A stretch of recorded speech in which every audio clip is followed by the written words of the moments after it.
friends. All right, back to Harry Potter. Chapter 7, The Sorting Hat. I love this chapter.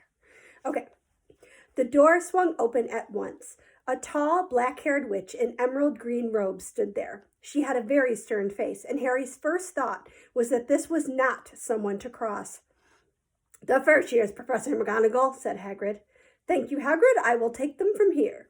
She pulled the door wide. The entrance hall was so big you could have fit the whole of the Dursleys' house in it. The stone walls were lit with flaming torches like the ones at Gringotts. The ceiling was too high to make out, and a magnificent marble staircase facing them led to the upper floors. They followed Professor McGonagall across the flagged stone floor. Harry could hear the drone of hundreds of voices from a doorway to the right. The rest of the school must already be here, but Professor McGonagall showed the first years into a small, empty chamber off the hall. They crowded in, standing rather closer together than they would usually have done, peering about nervously. "Welcome to Hogwarts," said Professor McGonagall. "The start of term banquet will begin shortly, but before you take your seat in the great hall, you will be sorted into your houses. The sorting is a very important ceremony because while you are here, your house will be something like your family within Hogwarts. You will have classes with the rest of your house, sleep in your house dormitory, and spend free time in your house common room. The 4 houses are called Gryffindor, Hufflepuff, Ravenclaw, and Slytherin. Each house has its own noble history, and each has produced outstanding witches and wizards. While you are at Hogwarts, your triumphs will earn your house points, while any rule breaking will lose house points. At the end of the year, the house with the most points is awarded the House Cup, a great honor. I hope each of you will be a credit to whichever house becomes yours. The sorting ceremony will take place in a few minutes in front of the rest of the school. I suggest you all smarten yourselves up as much as you can while you are waiting." Her eyes lingered for a moment on Neville's cloak, which was fastened under his left ear, and on Ron's smudged nose. Harry nervously tried to flatten his hair. "I shall return when we are ready for you," said Professor McGonagall. "Please wait quietly." She left the chamber. Harry swallowed. "How exactly do they sort us into houses?" he asked Ron. "Some sort of test, I think. Fred said it hurts a lot, but I think he was joking." Harry's heart gave a horrible jolt.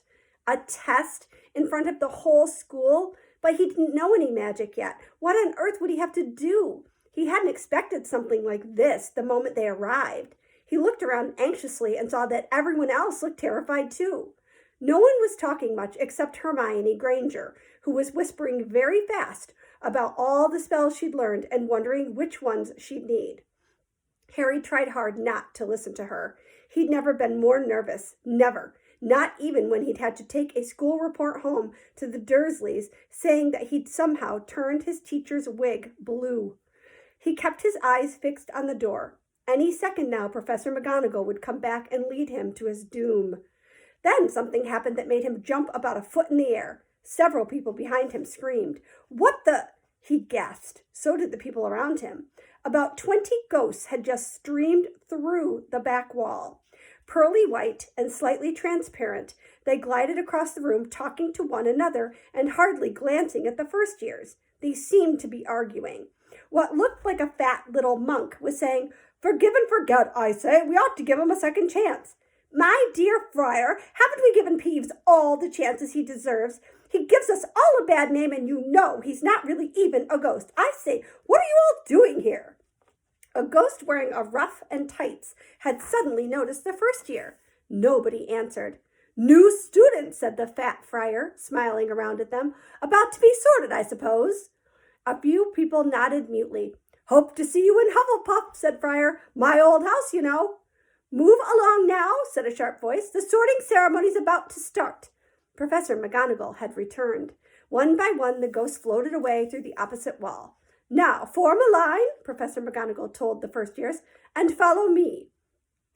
Feeling oddly as though his legs had turned to lead, Harry got into line behind a boy with sandy hair, with Ron behind him, and they walked out of the chamber, back across the hall, and through a pair of double doors into the great hall. Harry had never even imagined such a strange and splendid place. It was lit by thousands and thousands of candles that were floating in midair over 4 long tables, where the rest of the students were sitting. These tables were laid with glittering golden plates and goblets. At the top of the hall was another long table where the teachers were sitting. Professor McGonagall led the first years up here so that they came to a halt in a line facing the other students, with the teachers behind them. The hundreds of faces staring at them looked like pale lanterns in the flickering candlelight. Dotted here and there among the students, the ghosts shone misty silver. Mainly to avoid all the staring eyes, Harry looked upward and saw a velvety black ceiling dotted with stars. He heard Hermione whisper, "It's bewitched to look like the sky outside. I read about it in Hogwarts, a history." It was hard to believe there was a ceiling there at all, and that the great hall didn't simply open to the heavens. Harry quickly looked down again as Professor McGonagall silently placed a 4-legged stool in front of the first years. On top of the stool, she put a pointed wizard's hat. This hat was patched and frayed and extremely dirty. Aunt Petunia wouldn't have let it in the house. Maybe they have to try to get a rabbit out of it, Harry thought wildly. That seemed the sort of thing. Noticing that everyone in the hall was now staring at the hat, he stared at it too. For seconds, there was complete silence. Then the hat twitched. A rip near the brim opened wide like a mouth, and the hat began to sing. "Oh, you may not think I'm pretty, but don't judge on what you see. I'll eat myself if you can find a smarter hat than me. You can keep your bowlers black, your top hats sleek and tall, for I'm the Hogwarts sorting hat, and I can cap them all. There's nothing hidden in your head the sorting hat can't see. So try me on, and I will tell you where you ought to be. You might belong in Gryffindor, where dwell the brave at heart. Their daring, nerve, and chivalry set Gryffindors apart. You might belong in Hufflepuff, where they are just and loyal. Those patient Hufflepuffs are true and unafraid of toil. Or yet in wise old Ravenclaw, if you've a ready mind, where those of wit and learning will always find their kind. Or perhaps in Slytherin, you'll make your real friends. Those cunning folk use any means to achieve their ends. So put me on, don't be afraid, and don't get in a flap. You're in safe hands, though I have none, for I'm a thinking cap." The whole hall burst into applause as the hat finished its song. It bowed to each of the 4 tables and then became quite still again. "So we've just got to try on the hat?" Ron whispered to Harry. "I'll kill Fred. He was going on about wrestling a troll." Harry smiled weakly. Yes, trying on the hat was a lot better than having to do a spell, but he did wish they could have tried it on without everyone watching. The hat seemed to be asking rather a lot. Harry didn't feel brave or quick-witted or any of it at the moment. If only the hat had mentioned a house for people who felt a bit queasy. That would have been the one for him. Professor McGonagall now stepped forward holding a long roll of parchment. "When I call your name, you will put on the hat and sit on the stool to be sorted," she said. "Abbott, Hannah." A pink-faced girl with blonde pigtails stumbled out of line, put on the hat, which fell right down over her eyes, and sat down. A moment's pause. "Hufflepuff!" shouted the hat. The table on the right cheered and clapped as Hannah went to sit down at the Hufflepuff table. Harry saw the ghost of the fat friar waving merrily at her. "Bones, Susan!" "Hufflepuff!" shouted the hat again, and Susan scuttled off to sit next to Hannah. "Boot, Terry!" "Ravenclaw!" The table second from the left clapped this time. Several Ravenclaws stood up to shake hands with Terry as he joined them.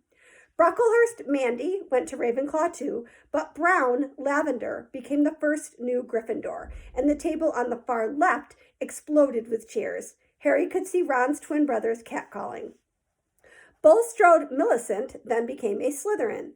Perhaps it was Harry's imagination, after all he'd heard about Slytherin, but he thought they looked like an unpleasant lot.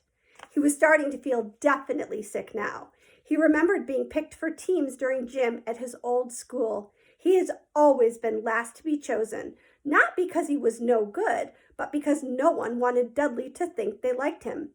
"Finch Fletchley Justin!" Hufflepuff!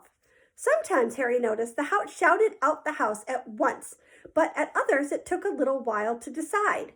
Finnegan Seamus, the sandy-haired boy next to Harry in the line, sat on the stool for almost a whole minute before the hat declared him a Gryffindor. Granger, Hermione. Hermione almost ran to the stool and jammed the hat eagerly on her head. Gryffindor, shouted the hat. Ron groaned.